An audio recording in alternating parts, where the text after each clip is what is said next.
Banyak anak muda yang sekarang mau beli rumah, tapi khawatir, cukup nggak ya income-nya? Bisa nggak ya ngambil KPR saat ini? Nah, kita akan bedah semuanya buat kalian semua. Bagi kalian yang umur 20-an, yang sudah bekerja, jangan khawatir. Kalian bisa ngambil KPR dengan tenang. Yang penting cicilannya masuk dengan income kalian. Kita temuin orang banknya, takutnya udah nunggu lama, jamuran lagi dia. Yuk kita masuk.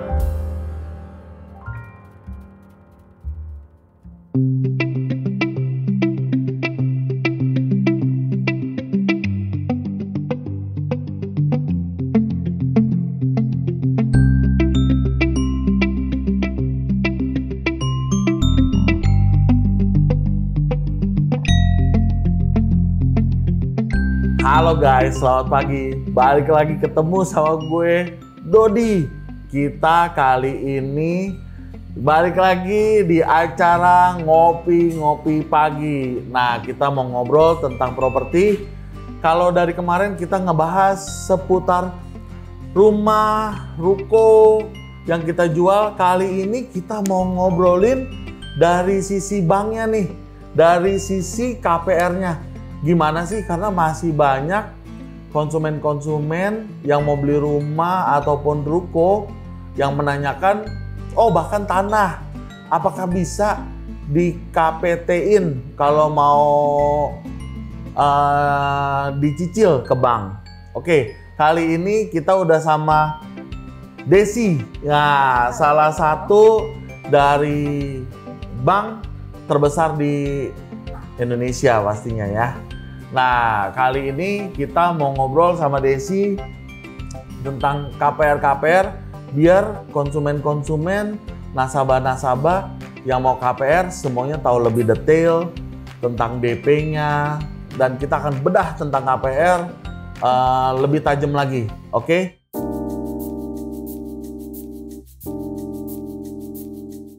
Nah, apa kabar, Des? Baik, Dodi. Gimana? KPR sekarang lagi rame terus ya kayaknya ya. Kalau KPR sebenarnya ramai terus karena memang ada banyak beberapa promo juga dari developer kok. Iya. Pun bunga bank sekarang juga lagi cukup bagus. Gila ya, bunga bank sekarang luar biasa ya. Yes. Kalau dilihat-lihat saat ini ya. Kalau kita tarik mundur mungkin banyak kan kalau sekarang banyak kita nyebutnya kaum milenial sama kaum zilenial ya. Gen Z ya. Iya, kalau sekarang orang taunya wah bunga KPR kok tinggi. Tapi sebenarnya malah lebih rendah ya. Sebenarnya kalau ngeliat ke 10 tahun terakhir dari mulai pandemi COVID sampai sekarang tuh masih cukup rendah sih kok. Lebih rendah bahkan ya. Kalau kita tarik mundur zaman babe kita dulu itu malah dulu lebih tinggi ya. Iya, kurang lebih sih masih lebih tinggi dibanding yang sekarang. Dibanding yang sekarang ya. Jadi makin kesini tuh sebenarnya kalau soal bunga tuh malah makin rendah ya.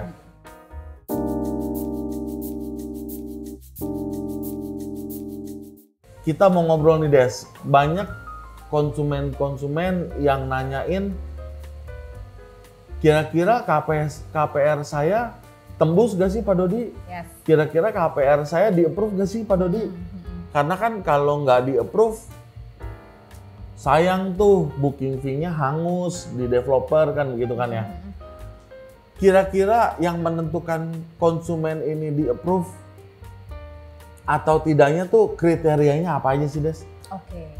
Karena kan juga kayaknya kalau di bank itu sekarang ada dua ya. Ada umumnya nih kita taunya, kayaknya kebanyakan nasabah taunya kita sebutnya instant approval. Oke. Mungkin di beberapa bank, kayak di Bank Desi, nyebutnya apa? Nyebutnya kita fast approval. Fast approval. Ada lagi yang nyebutnya mungkin easy approval ya? Betul. Apa sih yang dimaksud dengan fast approval dan bedanya dengan proses reguler yang kita tahu nih? Jadi Dodi sebenarnya kalau reguler itu dari segi dokumen dia pasti akan lebih compile. Jadi akan lengkap, misalkan kalau karyawan itu harus ada slip gaji 3 bulan, rekening gaji 3 bulan gitu ya. Ini untuk reguler? Itu untuk reguler. Oke. Nah, tapi kalau misalkan yang fast approval, kalau kita di bank saya kerja sekarang gitu ya, itu tuh ada simplify dokumen. Nah, lengkapnya kalau dijelasin, nggak tahu nih dijelasin panjang atau gimana. Tapi memang kalau dari dokumen fast approval itu lebih simple, Dodi. Jadi proses analisanya juga pasti akan lebih cepat. Makanya dibilangnya fast approval. Approvalnya jauh lebih cepat dibandingkan yang regular proses. Oke.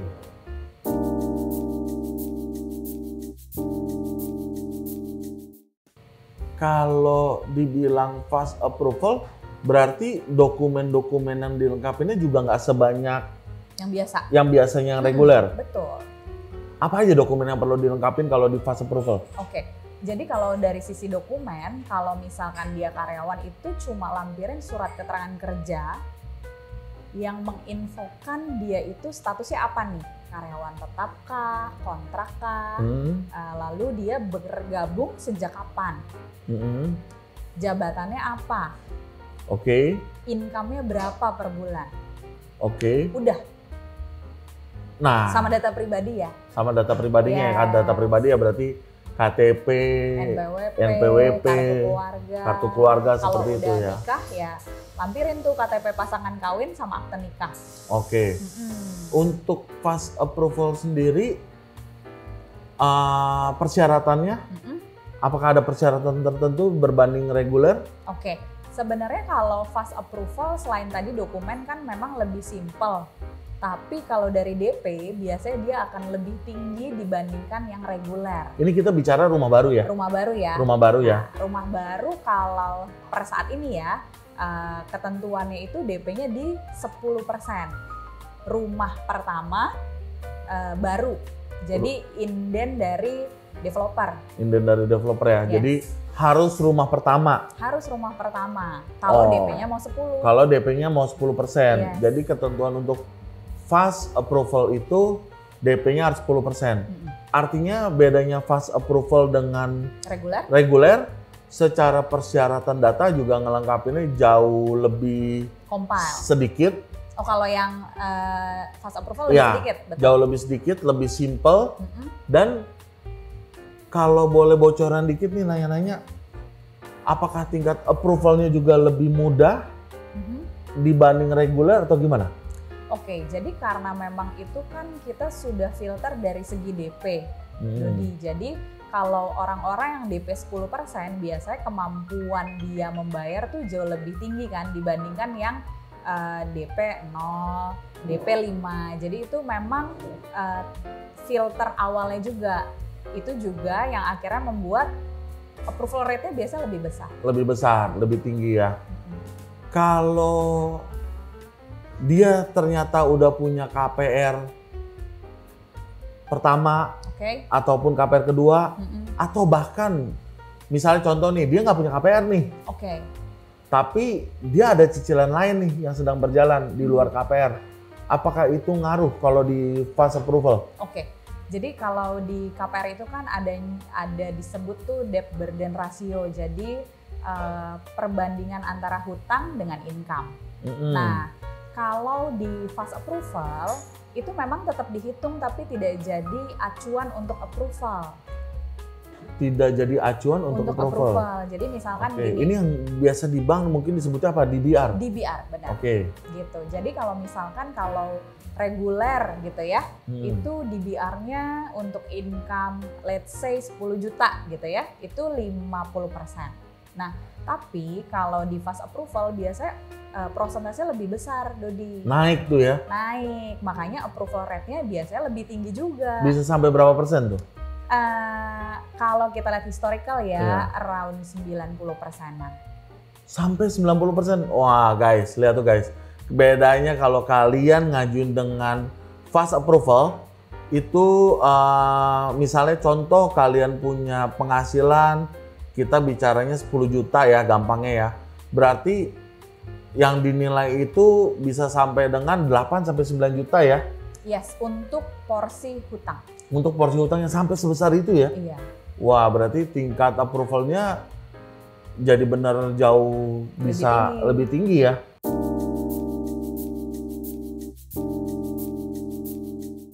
Contoh lagi, kalau yang beberapa saya tahu ya, kalau fast approval atau easy approval itu nggak semuanya 10% loh, Des. Oke. Nggak semuanya 10% karena gini, misalnya contoh, dia lagi nggak ada KPR, tapi dia lagi ada cicilan mobil. Oke. Nah, cicilan kebetulan mobilnya cukup mewah, jadi cicilannya cukup besar. Betul. Apakah itu ngaruh? Jadi karena dia ada cicilan mobil, ataupun misalnya contoh dia ada PRK untuk bisnis gitu. Wah, ini karena dia ada cicilan mobil ataupun PRK, jadinya fast approval bisa, Dot. Cuman DP-nya nggak bisa 10%. Apakah seperti itu bisa memungkinkan juga? Oke, jadi kalau Dodi tadi ngobrol tentang dia punya mobil atau PRK, kalau di fast approval tempat saya bekerja gitu ya, yang kita lihat tuh sebenarnya KPR. Dia tuh punya KPR existing atau enggak. Kalau tidak, memang DP minimumnya 10% tetap. Mau dia beli rumah, mau dia beli ruko, mau dia beli apartemen, itu DP minimal itu 10%. Memungkinkan untuk lebih nggak? Maksudnya dari pihak bank bisa minta, Dot ini dia lagi ada cicilan mobil nih, karena lagi ada cicilan mobil, untuk beli rumah lagi dia nggak masuk loh kayaknya.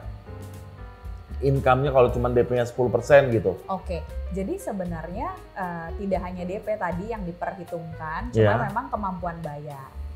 Nanti kita kembalikan ke analis, apakah dari analis pede nggak nih? Atau dia rekomendasi nggak nih kalau ternyata dia DP-nya 10%? Karena balik lagi kayak tadi dibilang, memang DBR tidak jadi patokan utama, tapi kalau kita lihat dari kacamata analis, misalkan nih Kododi ketemu konsumen, ternyata income-nya kalau dikorek-korek tuh dia 15 juta.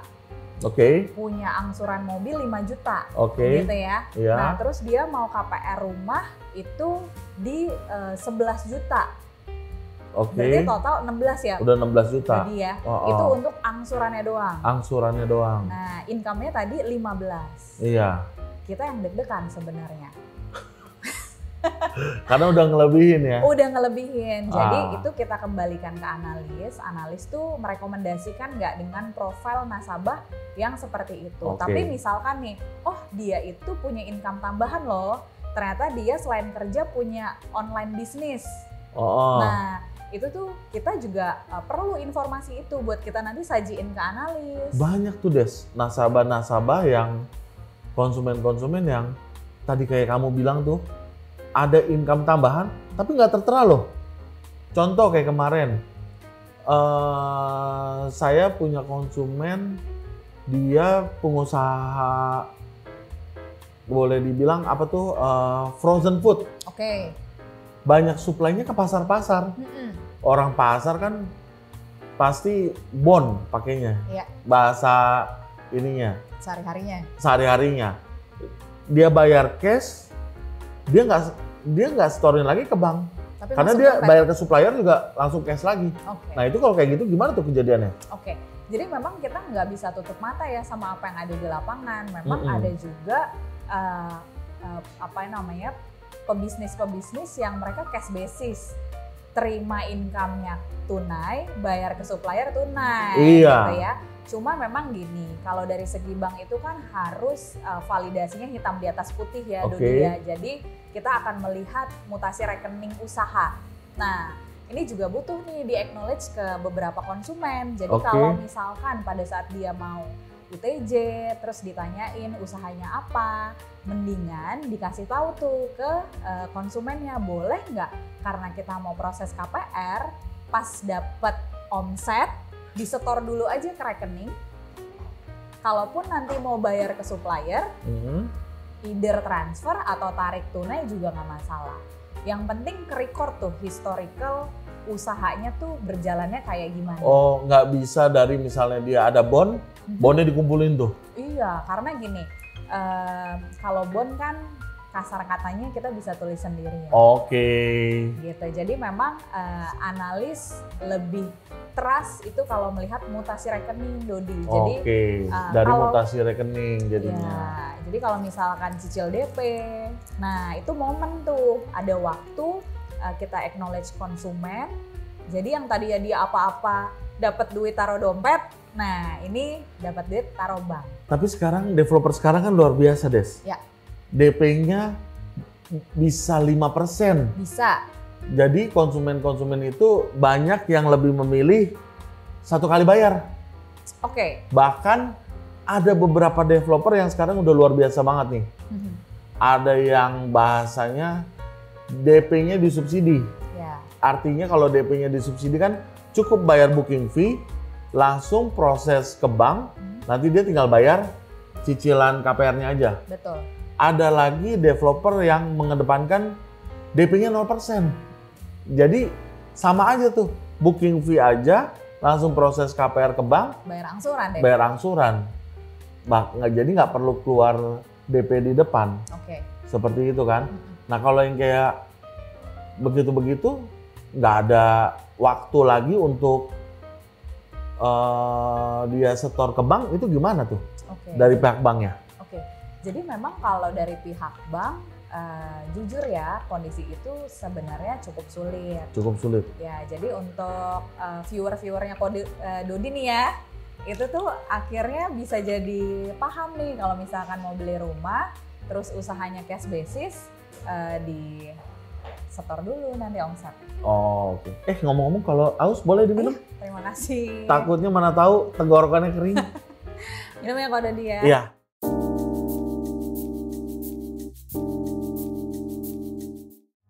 Oh, contoh lagi nih. Kadang-kadang sekarang nih bertebaran. Pinjol. Ini nih yang paling penting nih. Pinjol atau kita sebut gini deh. Banyak orang-orang yang kolek. Oke. Bahasanya. Kalau mungkin di umum taunya blacklist ya. Blacklist. Tapi sebenarnya koleknya mereka itu mereka sendiri nggak tahu, Des. Oke. Ada kolek. Kayak contoh misalnya mereka punya mungkin kartu kredit lah, mungkin annual fee, kebanyakan kalau dulu mungkin sekarang annual fee-nya enggak, tapi tagihan materainya. Karena kan kalau di bawah 10 ribuan tagihan biasa nggak datang tuh. Oke. Tapi tahu-tahu pas mau ngajuin KPR, ternyata kolek deh. Iya, kayak kemarin ada nasabah setelah di BI checking, ya kan? Tahu-tahu koleknya cuma 250.000. Tagihan apa 250.000? Bahkan ada yang muncul kolek 5 tapi tagihannya 0. Kok bisa ya begitu ya? Oke. Jadi memang ini kan yang melaporkan ke OJK, ya. Itu tuh si kreditur.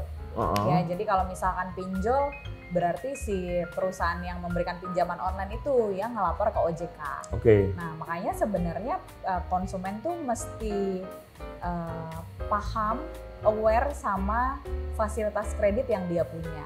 Let's say misalkan kayak tadi Dodi bilang, ternyata ada yang namanya tagihan materai, annual fee, ngerasa nggak di email nih, gitu ya. Terus habis itu ngerasa nggak diteleponin nih, gitu. Nah, memang mesti aktif sih nasabah untuk bisa coba dirinci apa aja pinjaman yang dia punya, terus telepon ke si pemberi kredit tersebut, statusnya seperti apa, tagihannya kok saya nggak terima dan lain-lain. Kalau dia ngerasa nggak pakai? Kalau ngerasa nggak pakai, tapi ada tagihan. Ada tagihan? Nah, itu saran saya memang harus langsung tuh ke si perusahaan yang ngasih kredit. Karena memang mana tahu khawatirnya ada salah pelaporan. Kayak gitu bisa cepet nggak sih, Des? Tergantung lagi sama si perusahaan yang ngasih kredit. Karena kan kalau nggak bisa cepet dengan kondisi dia sudah ngambil properti, ngambil rumah ataupun ruko, kalau dia DP-nya kecil kayak tadi, itu kan harus proses langsung KPR. Betul. Tanpa DP-nya dicicil.